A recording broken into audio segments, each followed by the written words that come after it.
One river, 11 countries, and a single dam so powerful it could either unite Africa or divide it forever. Ethiopia calls it the Grand Renaissance. Egypt calls it a national threat. But what if this story isn't about war at all? What if this dam is actually Africa's greatest chance to rise together? For thousands of years, the Nile has been the lifeblood of civilizations. Egypt called it the gift of the Nile. Empires rose, kingdoms fell, but the river kept flowing. Here's the twist. For centuries, most of its power was controlled downstream, especially by Egypt. Ethiopia, the source of 85% of the Nile's waters, was left watching, until now. In 2011, Ethiopia made a bold declaration. They would build Africa's largest hydroelectric dam on the Blue Nile. A dam not funded by outsiders, but by Ethiopians themselves. Citizens bought bonds. Farmers, shopkeepers, everyday people sacrificed to make it happen. It wasn't just a project. It was a statement. Africa can build for itself. Today, the Grand Ethiopian Renaissance Dam, GERD, is a giant of steel and concrete, taller than a 50-story building, nearly a mile wide, with a reservoir big enough to swallow cities. It's more than a dam, it's a symbol of ambition. When fully powered, GERD will generate over 6,000 megawatts of electricity. That's enough to light up all of Ethiopia, and send power across borders. Picture it. Villages that go dark at sunset glowing with electricity. Factories running without interruption, students studying under real lights, not candles. For Africa, a continent where 600 million people still lack reliable power, this isn't just energy, it's transformation. Imagine this. In Sudan today, nearly 60% of people live without reliable electricity.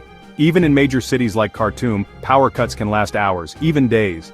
Hospitals are forced to run on shaky backup generators.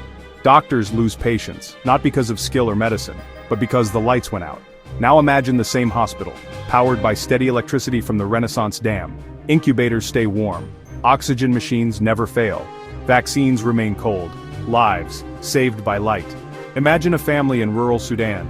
Every evening their house goes dark. Children bend over books under candlelight, risking their eyesight, while their parents worry about fires from open flames. Now imagine those same children, reading under electric bulbs, watching lessons on a screen, dreaming bigger dreams because darkness no longer holds them back. And think about businesses. Today, Sudanese factories and farms spend fortunes on noisy, polluting diesel generators. Production stops every time the grid collapses. But with imported power, Sudan could keep its machines running, cut costs, and spark real economic growth. Sending power across borders isn't just about electricity, it's about dignity, about health, about the future.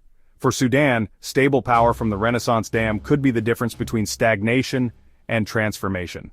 But of course, not everyone sees it as hope. Egypt fears that the dam could reduce the water it depends on for 90% of its needs. Sudan, too, caught in the middle, worries about its share. Negotiations have stretched for over a decade. Threats have been made. The media whispers about a water war. But here's the truth. War isn't the only path. This dam doesn't have to divide. It could unite. Imagine Ethiopia providing cheap electricity to its neighbors. Imagine Sudan benefiting from regulated flows that prevent floods. Imagine Egypt partnering in energy trade instead of fearing shortages. GERD could become the blueprint for Africa's future. Nations sharing resources, lifting each other up, building not rivalry, but resilience. For centuries, Africa's resources have been controlled by outsiders or by conflict. But now, Africa has a chance to do it differently. The Grand Ethiopian Renaissance Dam is more than just concrete. It's a test, a question. Can African nations set aside rivalry and embrace cooperation?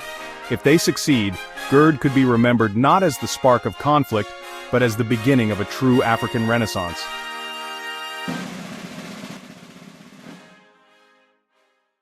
So will this dam divide the Nile, or unite it? Will it be remembered as a threat, or as a turning point for Africa's future? The choice is still being written, but one thing is clear. This dam has the power not just to light up cities, but to light up a continent. If you believe Africa's future is about unity, not division, hit that subscribe button, because this is just the beginning.